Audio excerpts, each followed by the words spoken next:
In the enchanting landscapes of Rajgir, Bihar, a beacon of knowledge was born in 413 AD during the reign of the Gupta dynasty.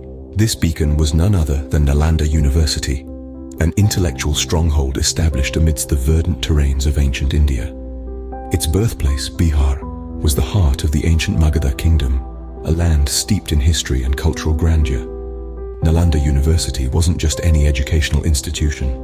It was a legacy, India's second oldest university, following the illustrious footsteps of Takshila. Its majestic presence sprawled over 14 hectares, a sacred citadel of knowledge that stood tall from the last centuries of the before Common Era until the tragic Turkish invasion in 1193 AD.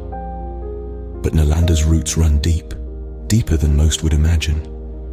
While recorded history traces its origins back to the Gupta dynasty over 2,100 years ago, recent archaeological revelations suggest a more ancient inception. These findings, as tantalizing as they are intriguing, push Nalanda's birth even further back, beyond the horizon of 1200 BCE. So, who were the architects of this intellectual legacy? The benevolent Guptas. They were the ones who planted and nurtured the seeds of university education in India. A seal bearing the name of a monarch believed to be Kumaragupta was, named Chakraditya, resonates as the founder of this hallowed institution. His reign marked the dawn of an era where knowledge was cherished and pursued with a fervor that was hitherto unknown. As students converged from the farthest corners of the world in pursuit of knowledge, there is compelling evidence of foreign monarchs contributing to the construction of structures within Nalanda's scholarly precincts. Archaeological whispers even hint at the generous legacy of a Shailendra king from Indonesia, imprinted upon the campus. Thus, under the watchful eyes of the Gupta dynasty and the contributions of many more, a sanctuary of wisdom was taking shape. An academic citadel, a beacon of knowledge, a legacy was born. The Gupta dynasty nurtured the seeds of university education, giving birth to the venerable Nalanda University. Opening, Nalanda University was a global epicenter of wisdom, attracting students from Tibet, China, Greece, and Persia.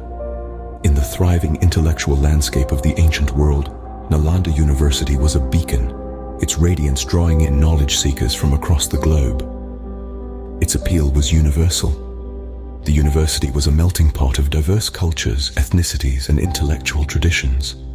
Students from the snow-capped peaks of Tibet, the bustling metropolises of China, the philosophical heartlands of Greece, and the vibrant bazaars of Persia, all found a home in Nalanda.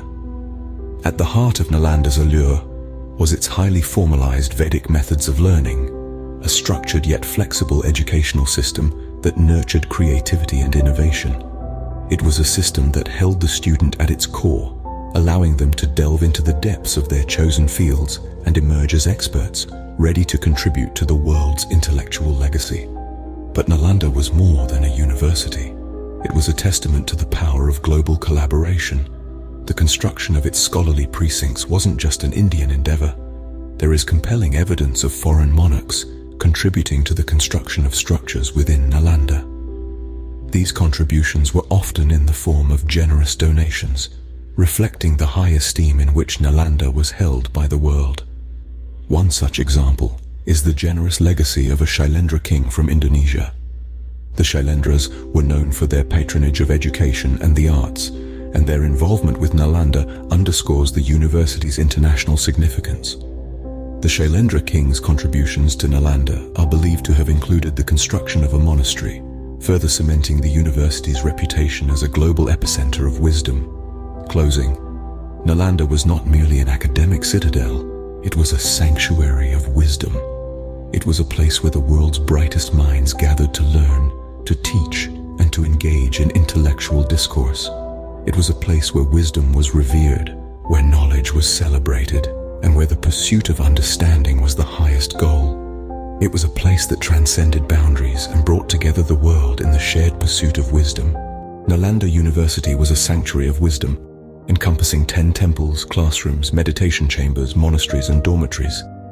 This citadel of knowledge was a testament to the architectural grandeur of the time, sprawling over 14 hectares. It was meticulously planned, with 8 separate compounds, each offering a unique environment for nurturing the intellect and spirit of its inhabitants. One could imagine the hustle and bustle of eager scholars, their minds buzzing with ideas, as they navigated through this labyrinth of wisdom. As they passed through the temple doors, they would be greeted by the serenity of meditation chambers, where they could retreat into the depths of their minds, seeking answers to the profound mysteries of existence.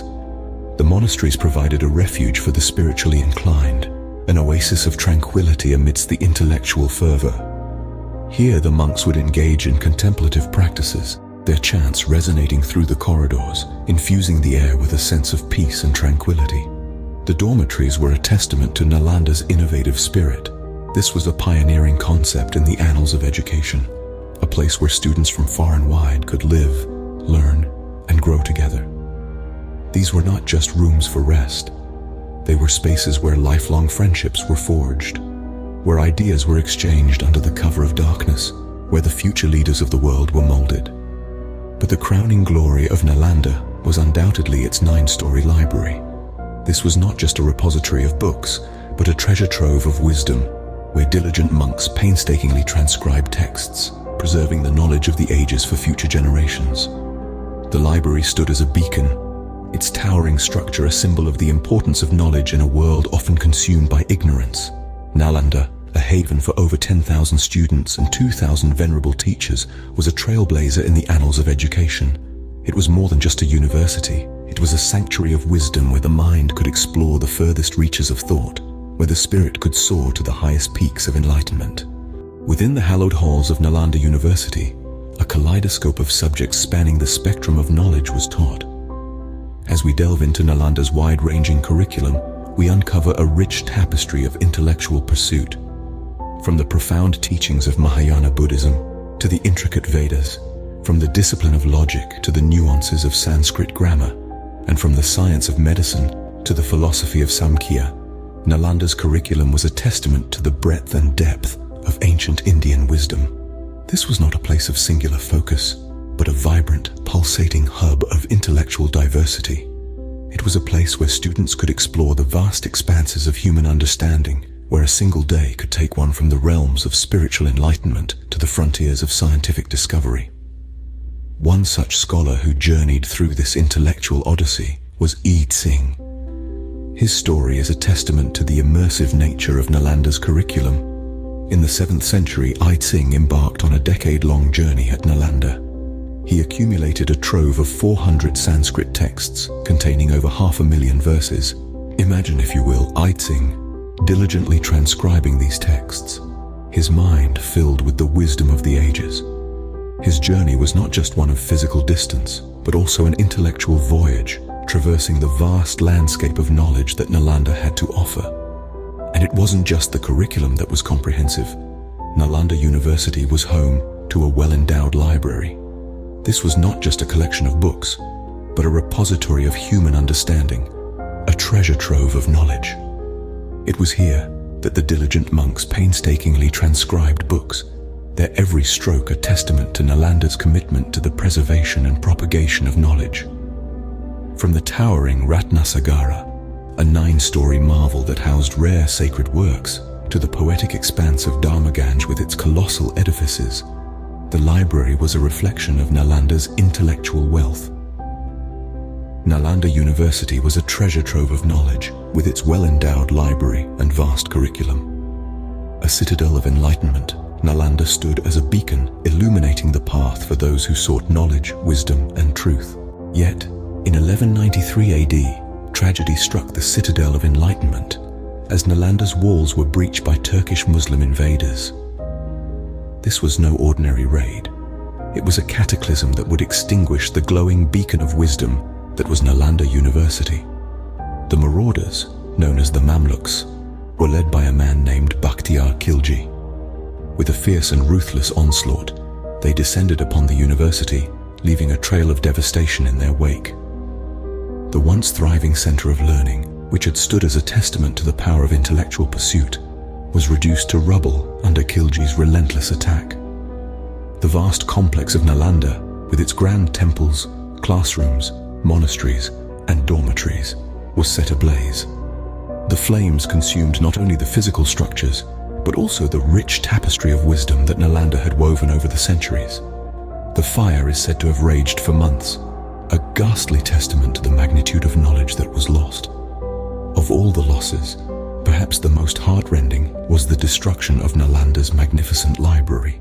This 9-story marvel, known as Ratnasagara, was home to a vast collection of works on a plethora of subjects, from the Vedas to Buddhist teachings, from medicine to Sanskrit grammar. It was a treasure trove of knowledge painstakingly accumulated over centuries, and it was reduced to ashes in the blink of an eye.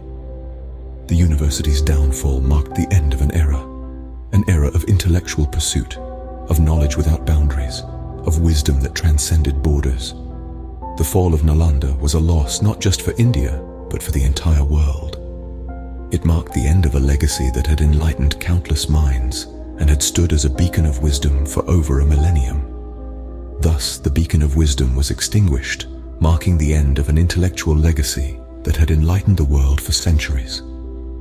The fall of Nalanda is a stark reminder of the fragility of knowledge and the importance of preserving and cherishing our intellectual heritage. It is a tale of a glorious past, a devastating fall, and a legacy that continues to inspire us even today.